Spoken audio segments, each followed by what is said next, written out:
One aircraft, one crew of 4, and the ability to strike any target on Earth within hours. No stealth coating, no fifth-generation electronics, no cutting-edge composite airframe. Just raw speed, brute engineering, and a weapons payload so massive, it still makes modern air defense commanders lose sleep at night. That is the B-1B Lancer. And the fact that it is still flying combat missions, still getting scrambled, still sitting on alert, decades after it was supposed to be replaced, is one of the most fascinating stories in modern military aviation. If you have ever looked up at the sky and wondered what kind of machine could reach out and touch a target 10,000 miles away before anyone even knew it was coming, this video is for you. Introduction. There is a runway in the middle of the American heartland where, at this very moment, a B-1B Lancer sits loaded, fueled, and ready. The crew is on alert. The mission could come at any hour. And somewhere in a command bunker on the other side of the world, an air defense officer is running calculations, updating threat corridors, repositioning radar arrays, doing everything in his power to answer one terrifying question. If that jet takes off right now, can we stop it? The honest answer, in most scenarios, is no. Not reliably, not confidently, not without serious cost. That answer is what this video is about. The B-1B Lancer is a Cold War aircraft that was designed to do one thing: penetrate the most heavily defended airspace on the planet, fly at low altitude at supersonic speeds, and deliver a nuclear payload before Soviet air defenses could react. The Cold War ended. The mission changed. But the airplane never stopped being dangerous. In fact, in many ways it became more dangerous, not less, because the people who flew it spent 30 years figuring out how to use it in ways its original designers never imagined. Today we are going deep into the B-1B Lancer.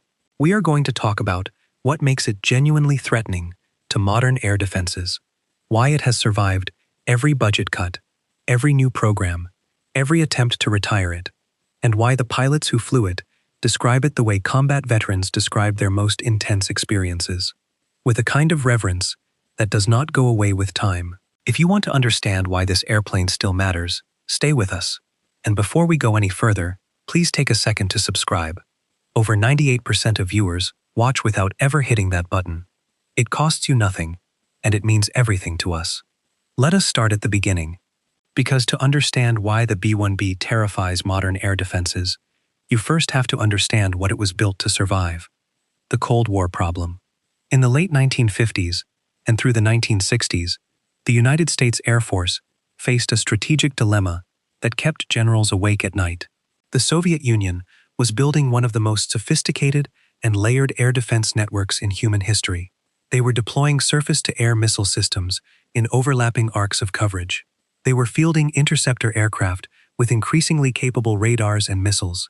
They were developing early warning networks that stretched from the Pacific coast of Russia all the way across the Arctic and down through Eastern Europe. The entire defense architecture was built around one mission: to detect, intercept, and destroy American bombers before those bombers could deliver nuclear weapons to Soviet soil. The B-52 Stratofortress was the backbone of the American bomber fleet. It was a magnificent aircraft, huge, long-ranged, and capable of carrying enormous payloads. But by the early 1960s, it was becoming clear that the B-52 had a fundamental vulnerability. It was designed to fly high and fast at altitude, and the Soviets were building missiles that could reach altitude. The U-2 shootdown in 1960, when Francis Gary Powers was brought down by a Soviet SA-2 missile at 70,000 feet, made the problem impossible to ignore. If the Soviets could shoot down a specialized reconnaissance aircraft at that altitude, they could certainly shoot down a bomber. The Air Force response was to start thinking low. The concept was called low-level penetration.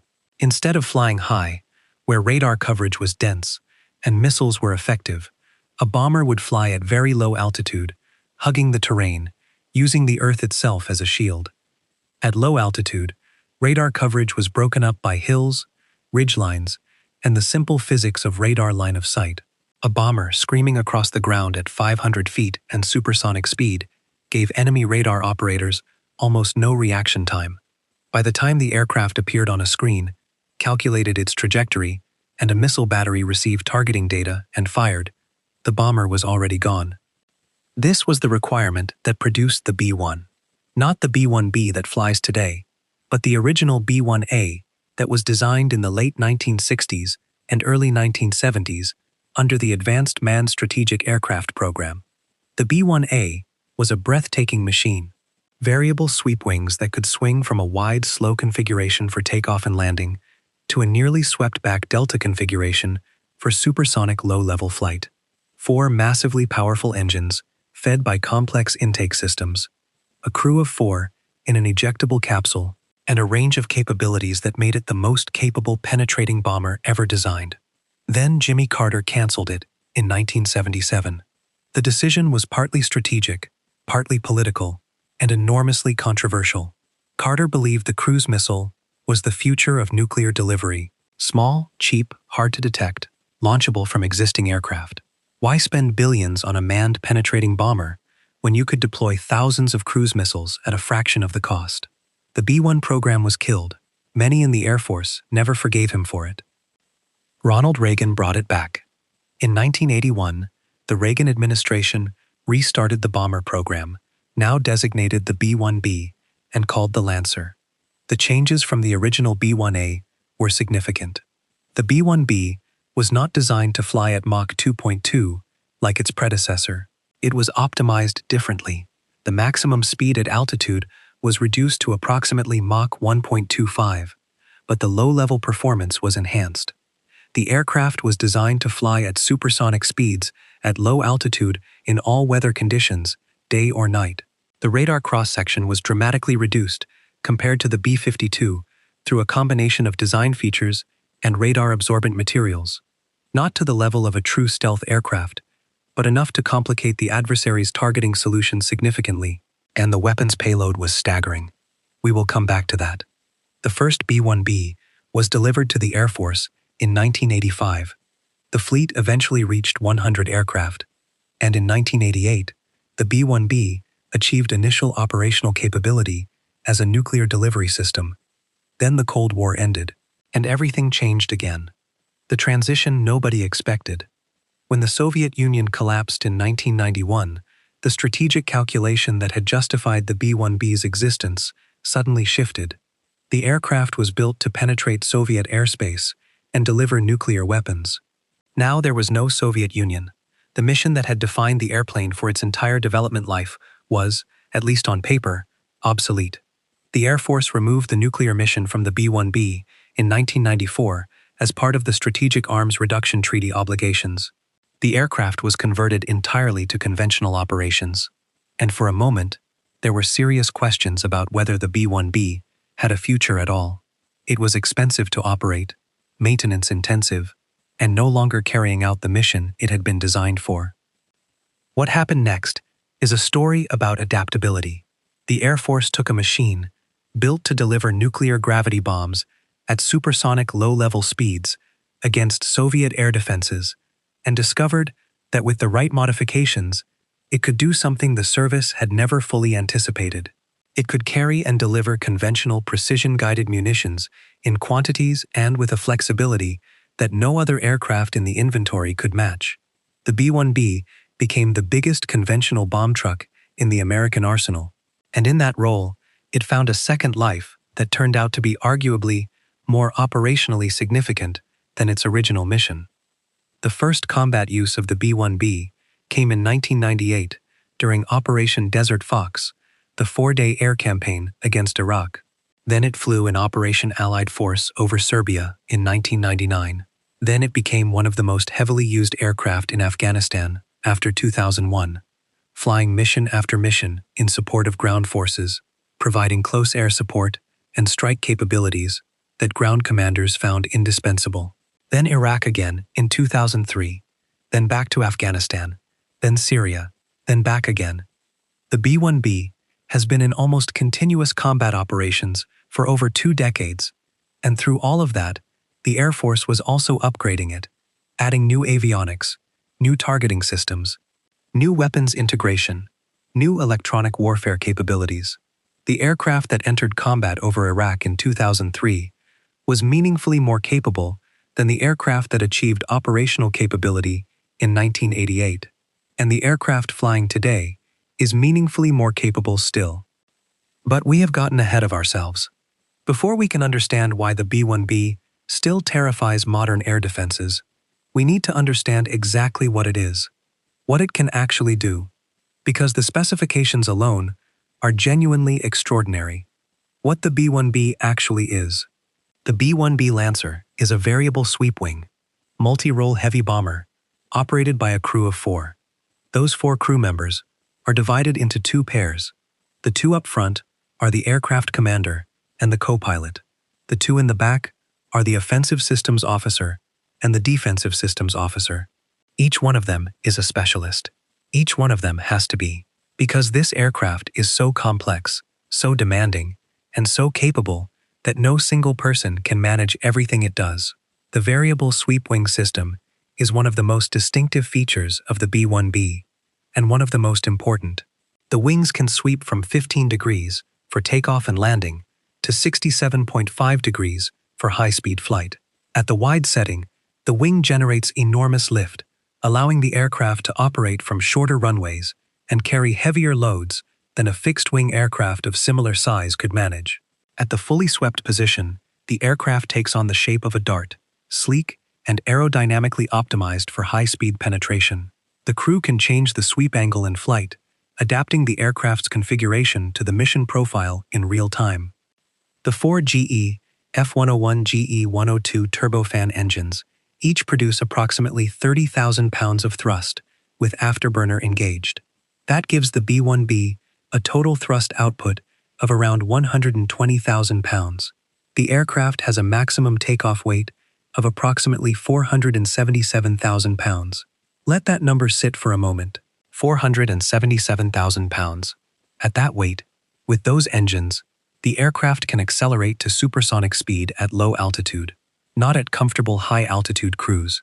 At low altitude, in the thick air, where flying is physically violent, and the aircraft is being hammered by turbulence that would shake a lesser machine apart. The airframe is designed to handle that violence. The B-1B uses a structural mode control system that senses the buffeting forces hitting the airframe and automatically deflects canard surfaces near the nose to counteract them. This system makes the ride smoother for the crew and reduces structural fatigue on the airframe. At very low altitude and high speed, without that system, the ride would be physically punishing enough to degrade crew performance and accelerate structural wear to the point of being operationally limiting. With it, pilots describe low-level high-speed flight in the B-1B as aggressive but manageable. The maximum speed is listed as Mach 1.25 at altitude and approximately Mach 0.92 at low altitude. The low altitude number is the important one for understanding the air defense problem. At low altitude, the B-1B is flying at just under the speed of sound, which at sea level translates to roughly 760 miles per hour. That speed, at altitudes of 200 to 500 feet above the terrain, is the combination that makes the aircraft so difficult to engage. The range is approximately 6,100 nautical miles without refueling. With aerial refueling, the range is effectively unlimited. The aircraft can be refueled in flight by KC-135 or KC-46 tankers, which means that with tanker support, a B-1B can reach any point on the Earth's surface from a home base in the continental United States, strike its target, and return. This global reach is not a marketing phrase. It is a real operational capability that has been demonstrated repeatedly in combat. And then there is the weapons payload. This is where the B-1B becomes genuinely jaw-dropping. The payload problem. The B-1B has 3 internal weapons bays. This is not an accident of design. It is a deliberate choice that has enormous implications for survivability. External weapons carriage creates radar return. It creates drag. It creates signatures that enemy radar systems can detect and track. Internal carriage reduces all of those signatures. The weapons are buried inside the aircraft, shielded from radar returns by the fuselage structure. The B-1B's radar cross-section is already significantly reduced compared to a B-52. The internal weapons carriage makes that reduction meaningful in a tactical sense. Those 3 bays can collectively hold up to 75,000 pounds of ordnance. In practical terms, That number represents a weapons capacity that is staggering in modern combat aviation. To put it in perspective, consider a typical strike package from the First Gulf War. To deliver a substantial conventional weapons load against a well-defended target, the Air Force would assemble a strike package that might include a dozen or more aircraft. Strike aircraft carrying the actual bombs, suppression of enemy air defense aircraft to take on the surface-to-air missile batteries, electronic warfare aircraft to jam radar systems, fighter escorts to deal with interceptors, airborne early warning aircraft to manage the airspace, tankers to keep everyone fueled. This was the reality of Cold War-era strike planning. Getting weapons on target required a coordinated effort involving dozens of aircraft and hundreds of crew members. A single B-1B, loaded to capacity, can carry more weapons than that entire strike package combined, and it can do it with 4 people. The operational implications of that fact are almost impossible to overstate. When you can replace a 20-aircraft strike package with a single bomber that flies faster, hits harder, and presents a much smaller radar signature than the combined package it replaced, you have fundamentally changed the calculus of air power. The specific weapons the B-1B can carry have expanded dramatically over the decades. In its original nuclear configuration, it was limited to specific gravity bombs and later air-launched cruise missiles. In its conventional configuration, the weapons list has grown into something extraordinary. The Mach-82 family of conventional bombs in quantities up to 84 weapons. That is 84 bombs on a single aircraft. The Mach-84 2,000-pound bomb. The Joint Direct Attack Munition, which takes existing unguided bombs and adds GPS and inertial navigation guidance packages that deliver them with remarkable accuracy, regardless of weather or visibility. The Joint Standoff Weapon, a glide bomb with enough range to allow release well outside most short-range air defense envelopes. The Wind-Corrected Munitions Dispenser for area effect missions. The GBU-31 and GBU-38 guided bomb families. The Massive Ordnance Penetrator, at 30,000 pounds the largest non-nuclear bomb in the American inventory, designed specifically to destroy deeply buried hardened targets like underground bunkers and weapons facilities. The B-1B is one of only 2 aircraft certified to carry it. More recently, the B-1B has been integrated with the long-range anti-ship missile known as LARS, a stealth cruise missile with autonomous guidance that can navigate around threats, identify its target, and strike with precision. The integration of LRASM on the B-1B created what analysts immediately recognized as one of the most dangerous anti-ship strike platforms in the world. A single B-1B, carrying 24 LRASM missiles, represents a salvo capability that no surface naval vessel in the world is currently designed to absorb. That fact alone has reshaped naval threat assessments in the Pacific region. The AGM-158 JASSM and its extended-range variant JASSM-ER give the B-1B a standoff strike capability with a range of over 500 miles on the ER version and a low radar cross-section that makes interception of the individual missiles extremely difficult. These are not dumb bombs being dropped from altitude. They are intelligent, stealthy, long-range cruise missiles being launched from a supersonic platform that itself is already deep inside or approaching defended airspace. The combination is extraordinarily difficult to defeat. But weapons and range, as impressive as they are, do not fully explain why the B-1B terrifies modern air defenses.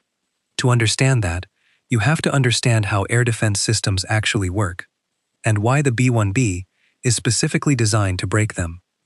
How air defenses work, and why the B-1B exploits their weaknesses. A modern integrated air defense system is a layered, networked, mutually supporting collection of sensors, weapons, and command infrastructure. The Soviets pioneered the concept, and the Russians have refined it. The Chinese have built their own version, and regional powers from Iran to North Korea have invested heavily in whatever they could acquire or develop. The basic logic of an integrated air defense system is simple. No single sensor or weapon is enough. You compensate for the limitations of one layer with the capabilities of another. Long-range early warning radar detects threats at distance, giving the system time to respond. That detection data flows into a command network that identifies the threat, classifies it, and begins assigning defensive resources. Surface-to-air missiles of varying ranges form the actual engagement layers. Long-range systems like the Russian S-400 can engage targets at ranges of up to 400 kilometers and altitudes from very low to very high. Medium-range systems fill the middle band. Short-range systems protect the highest-value assets from threats that have penetrated the outer layers. And close-in weapon systems provide the last line of defense. Complementing the surface-to-air missiles are interceptor aircraft. Sophisticated fighters with powerful radars and long-range air-to-air missiles that can be vectored toward incoming threats by the ground-based command network. The fighter and the surface-to-air missile battery work together. The fighter handles threats in areas the missile cannot reach efficiently. The missile handles threats the fighter might not survive engaging directly. Threading through all of this are electronic warfare systems designed to detect, classify, and where possible jam or deceive incoming aircraft or missiles. Modern air defense networks communicate constantly. Data from one radar feeds into the picture built by another. The overall system is designed to be redundant and overlapping so that the destruction or failure of any single component does not create a gap that an attacker can exploit. Against a conventional strike aircraft attacking at medium altitude, this system works very well. The aircraft appears on multiple radars. Its track is established. A missile battery gets a firing solution. An interceptor is directed into a favorable position. The attacker has to navigate through multiple overlapping threat envelopes. With sufficient density of defenses, this is a genuinely lethal environment.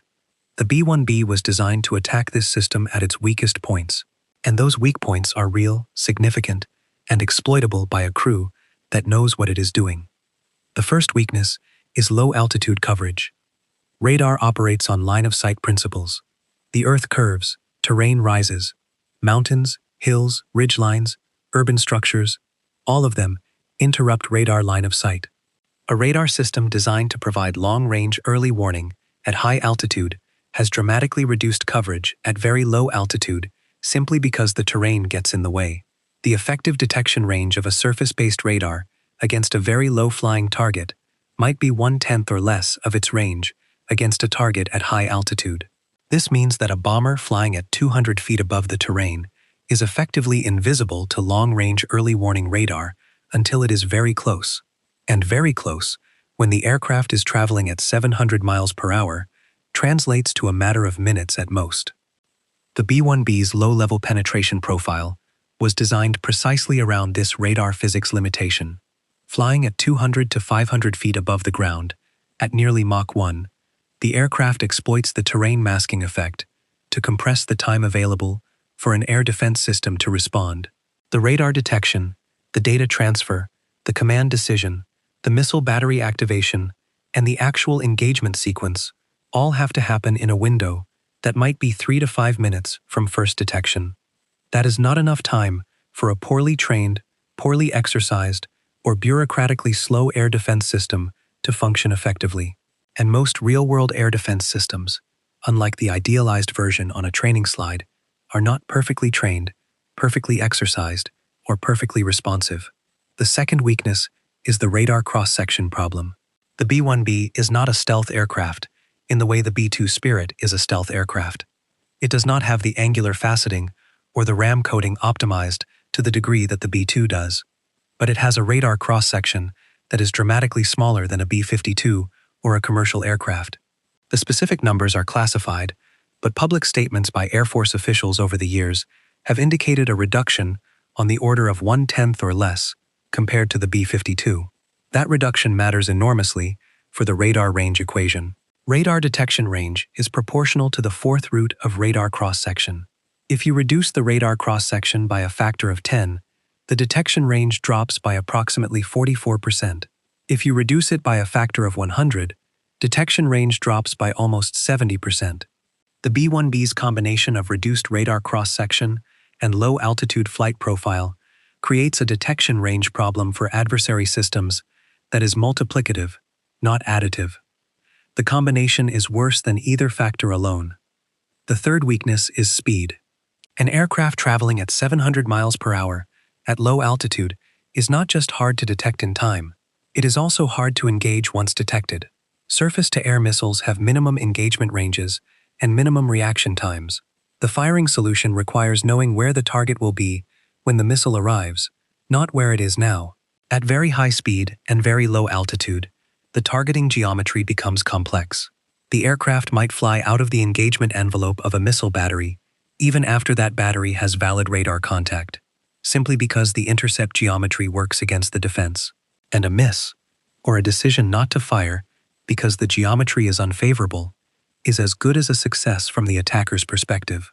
The fourth weakness, and this one is perhaps the most strategically important, is the question of what the aircraft carries and from how far it can reach. The B-1B's JASSM-ER missiles can be launched from over 500 miles away from the target. At that range, the launching aircraft may never enter the air defense missile engagement envelope at all. The missile itself has a low radar cross-section and flies a complex terrain following route to the target.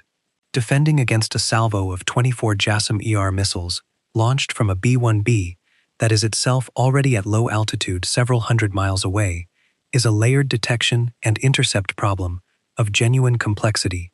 Even the most capable modern air defense systems have finite interceptor inventories.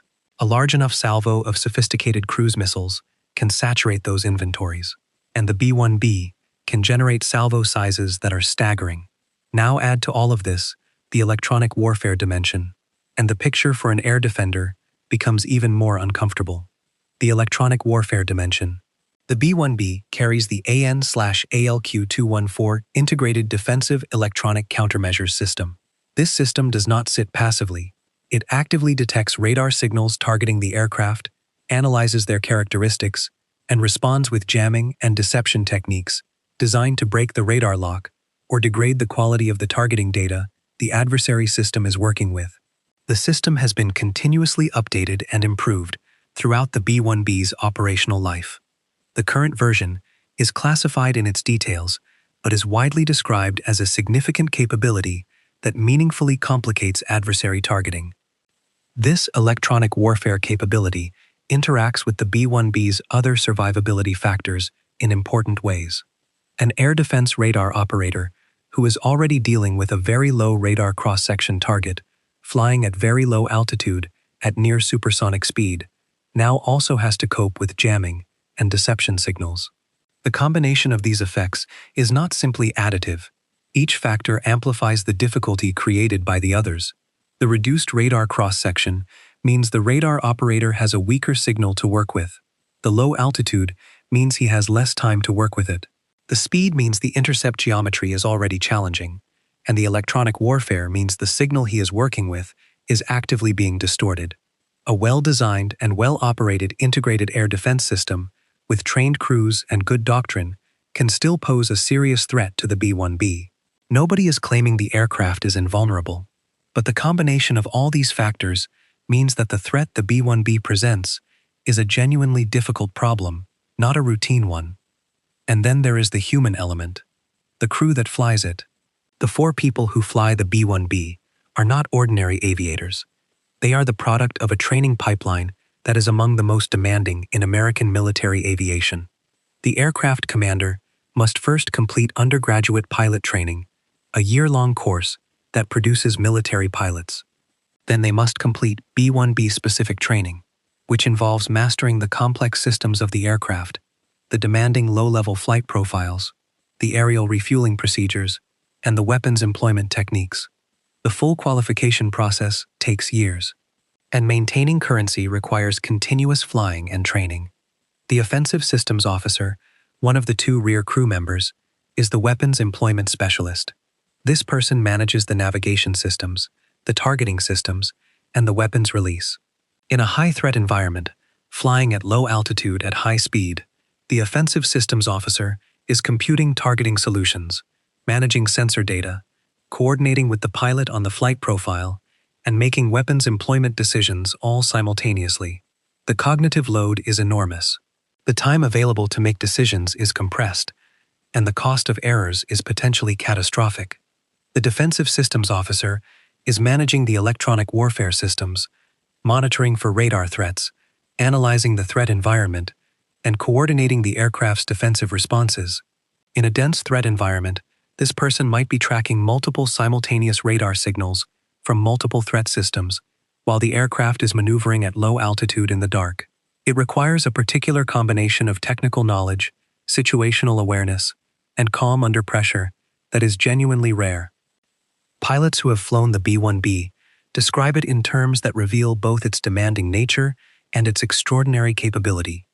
The aircraft is physically aggressive at low level. It responds quickly and powerfully. At full power at low altitude, the acceleration is visceral. The aircraft feels alive in a way that heavy bombers often do not. Former B-1B aircraft commanders consistently describe a combination of respect and affection for the machine that you hear when veterans talk about weapons systems that genuinely tested them and delivered results. One former B-1B pilot described flying the aircraft at low level in darkness in the following terms. You are 200 feet above the ground, moving faster than the speed of sound. The terrain following system is driving the nose, and you are monitoring everything while the aircraft is making its own decisions about how to keep you alive. There is no margin. There is no room to be slow. You are either right or you are gone. And when it works, there is nothing else like it. That description captures something important about what makes the B-1B effective. It is not just the technology. It is the technology in the hands of people who have been specifically trained to employ it at its limits. Air defenses are designed and trained against specific threat profiles.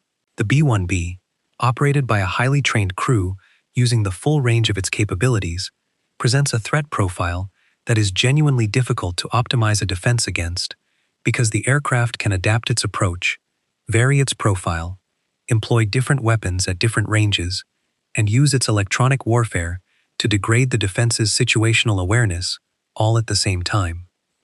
The combat record.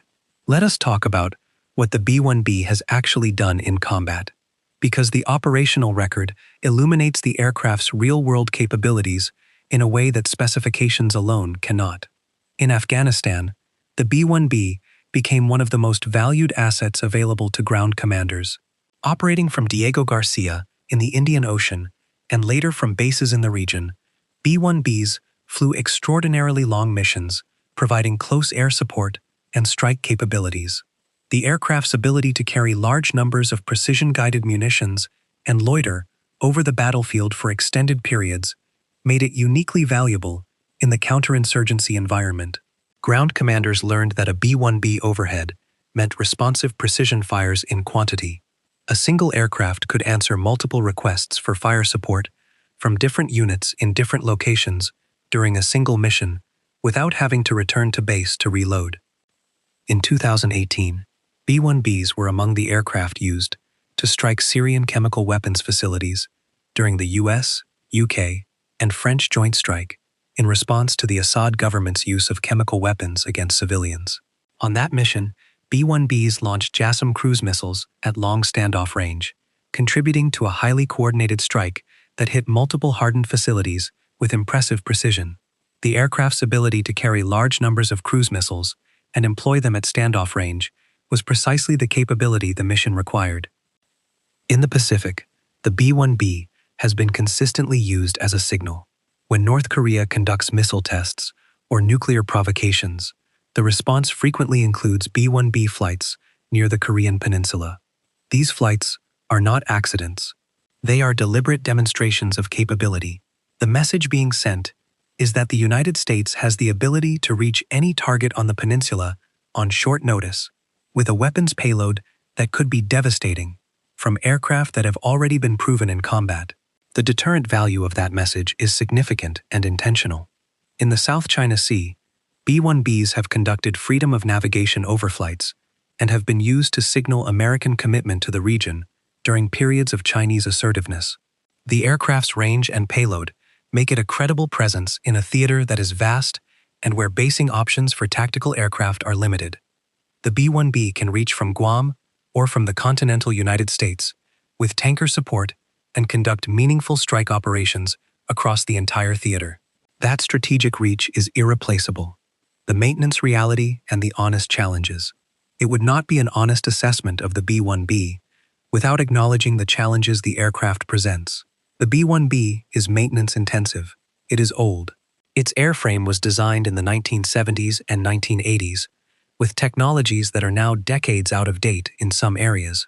The variable sweep wing system, while tactically valuable, adds mechanical complexity that creates maintenance demands. The engines are powerful, but require significant upkeep. The fleet has experienced availability challenges at various points in its history, where the percentage of aircraft that were fully mission-capable fell below acceptable levels. The Air Force has invested in depot maintenance programs and fleet management initiatives to address these challenges, but they remain real. The aircraft's cockpit avionics, while continuously upgraded, are in some areas still working from a foundation that reflects the era in which the aircraft was originally designed. The crew station ergonomics and display architecture, while improved through successive modification programs, are not what they would be in a clean-sheet aircraft designed today. The Air Force has pursued and continues to pursue upgrades through the Integrated Battle Station Program and related efforts, but integrating new technology into a legacy platform has inherent limitations. There have also been accidents. The B-1B has a challenging safety record relative to some other aircraft in the inventory, though the rate has improved significantly over the decades as maintenance practices have improved and operational experience has accumulated. Low-level high-speed flight is inherently demanding. Mechanical failures in that environment leave little margin for recovery. The aircraft and its crews have paid a price for operating at the edge of what is physically possible. These challenges are real, and they matter. They affect the force's ability to generate the sortie rates needed in high-intensity conflict. They affect maintenance manpower requirements and cost. And they affect the long-term sustainability of the fleet in a budget environment that always presents competing demands. But here is what is equally real. The Air Force keeps flying the B-1B. The aircraft keeps getting upgraded. The weapons inventory available to it keeps expanding, and the operational scenarios in which it would be employed keep evolving. That tells you something important about how the service assesses the balance between the aircraft's challenges and its capabilities. Why it has not been replaced. The B-21 Raider is coming. That much is not in question. The B-21 is a sixth-generation stealth bomber that will eventually replace both the B-1B and the B-2 Spirit. It is designed with stealth characteristics that the B-1B cannot match, with a next-generation electronic warfare suite, with a modernized airframe, and with a digital architecture that enables rapid integration of new weapons and systems.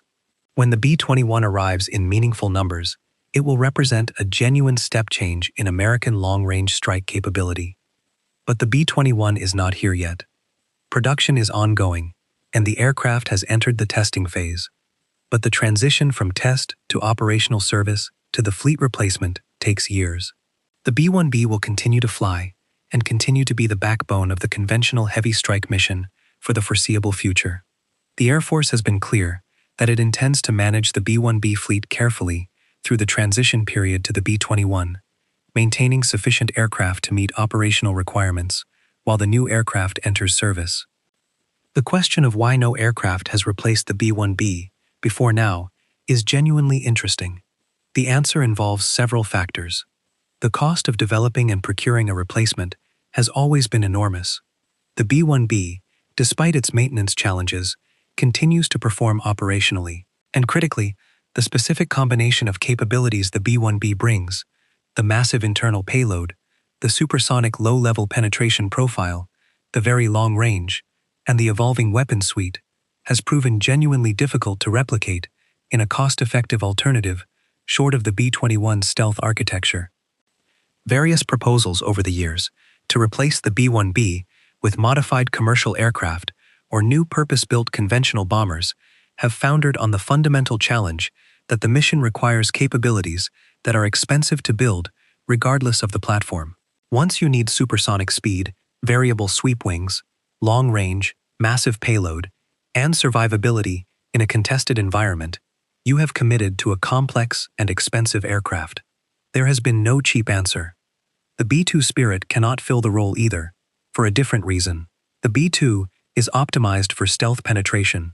Its payload, while significant, is smaller than the B-1B's.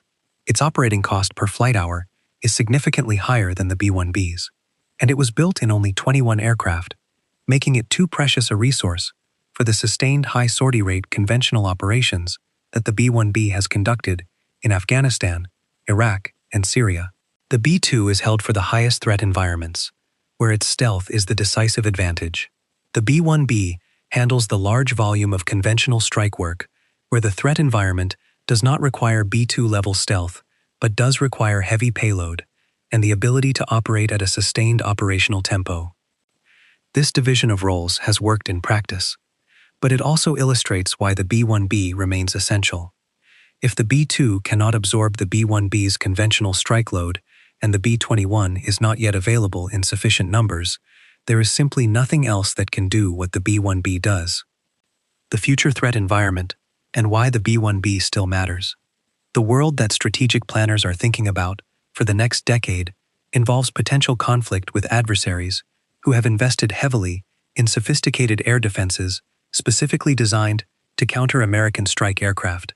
China's integrated air defense network, built around the HQ-9 and more advanced systems, increasingly backed by sophisticated early warning radars and fighters like the J-20, represents a genuine challenge for American strike planners.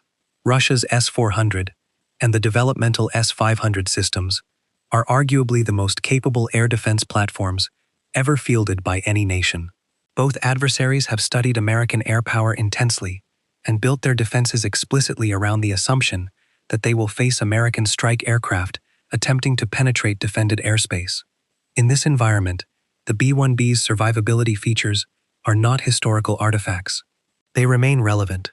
The low-altitude, high-speed penetration profile is still valid against surface-to-air missile systems that have minimum altitude limitations and radar coverage gaps at very low altitude.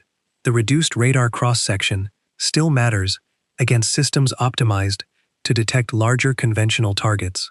The electronic warfare suite still contributes to the adversary's situational awareness problem, and the standoff weapons like JASSM-OR allow the aircraft to contribute to the fight from ranges where the most advanced air defense systems struggle to engage the launch platform effectively. The RASM integration, in particular, positions the B-1B as a critical anti-access area denial counter tool in the Pacific. China's naval expansion, including its growing carrier force and the surface action groups built around modern destroyers with capable air defense systems, creates a threat that requires a specific kind of strike capability. The ability to launch massive salvos of intelligent anti-ship missiles from a fast, long-range, radar-evading platform is precisely what the B-1B with LASRASM provides. No other aircraft in the American inventory combines the magazine depth, the range, and the performance of the B-1B in this anti-ship role. It has become a cornerstone of Pacific strike planning in ways that were not fully anticipated even a decade ago. The conventional prompt strike mission, the ability to hit a time-sensitive target anywhere on Earth on very short notice, is another area where the B-1B's characteristics are directly relevant. When a target window opens and closes quickly, the ability to get a massive weapons load on target within hours from bases in the continental United States or forward-deployed locations is genuinely strategic. The B-1B on-ground alert can be airborne in minutes and on target anywhere in the world within hours with tanker support. That responsiveness, that combination of readiness and reach and payload, is what makes the aircraft a deterrent tool that continues to be credible to adversaries who study American capabilities carefully. And adversaries do study them. The Chinese military has published extensive analyses of American strike aircraft capabilities. Russian military doctrine explicitly accounts for American long-range strike in its planning. When those analyses have to account for a platform that can carry 75,000 pounds of weapons at supersonic low-level speeds to any point on Earth, and employ that payload from standoff ranges that complicate the defense's engagement timeline, the result is operational planning that has to hedge against that capability at significant cost and complexity. That cost and complexity is itself a strategic benefit. It forces adversaries to invest in defenses that might otherwise be deployed offensively. It creates dilemmas in their planning that constrain their freedom of action, and it contributes to the deterrence that prevents conflicts from beginning in the first place. That is ultimately what the B-1B is about. Not just the missions it has flown, not just the targets it has struck, but the conflicts it may have helped prevent, by existing, by being capable, by being credible, and by forcing adversaries to reckon with what would happen if they chose to start a fight. What the pilots say. There is one more dimension to the B-1B story that statistics and specifications cannot fully capture, and that is what the people who have actually flown it in combat describe when they talk about the aircraft. Former B-1B crews consistently describe a machine that is demanding, unforgiving, and deeply rewarding to operate. The learning curve is steep. The aircraft requires genuine mastery. It does not fly itself in the environment it was designed for. At low level, at high speed, in a high-threat environment, everything happens fast, and the margins are small. The crew that is not coordinated, that has not built the habit patterns and the mutual trust that come from intensive training and shared experience, will find the aircraft overwhelming. The crew that has built those things will find it extraordinary. They describe missions in Afghanistan where a single aircraft spent 8 to 10 hours airborne, refueling multiple times, working with multiple different ground units, delivering weapons against multiple different targets, and arriving back at base with the crew exhausted, but the aircraft having accomplished what would have required an entire strike package in an earlier era. They describe the moment of weapons release against a high-value target after hours of careful coordination